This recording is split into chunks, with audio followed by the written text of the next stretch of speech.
साहेब, मुंबई महापालिकेमध्ये प्रशासकीय काळात जे 1000 कोटीचे टेंडर काढलेले होते ते आता रद्द करण्यात आलेले आहे की भ्रष्टाचारमुक्त मुंबई हे कारण देत. प्रशासकीय काळात म्हणजे प्रशासन कोणाचं होतं तर नगरविकास मंत्री एकनाथ शिंदे यांचं होतं ना.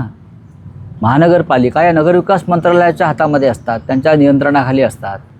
आणि 3.5 वर्ष मुंबईसारख्या किंवा महाराष्ट्रातल्या सर्व महानगरपालिकेत प्रशासन जे चालू होतं, प्रशासन राज, त्या काळामध्ये महाराष्ट्रात सगळ्यात जास्त भ्रष्टाचार झाला.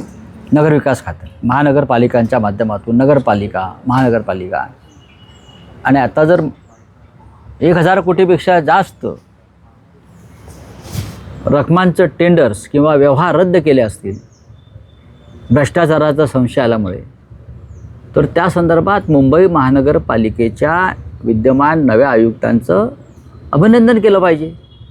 आम्ही सातत्यानं तेच सांगत होतो की प्रशासकीय काळामध्ये, त्या काळामध्ये प्रचंड मोठा भ्रष्टाचार झालेला आहे मुंबईमध्ये. मुंबई लुटली गेली. राऊत साहेब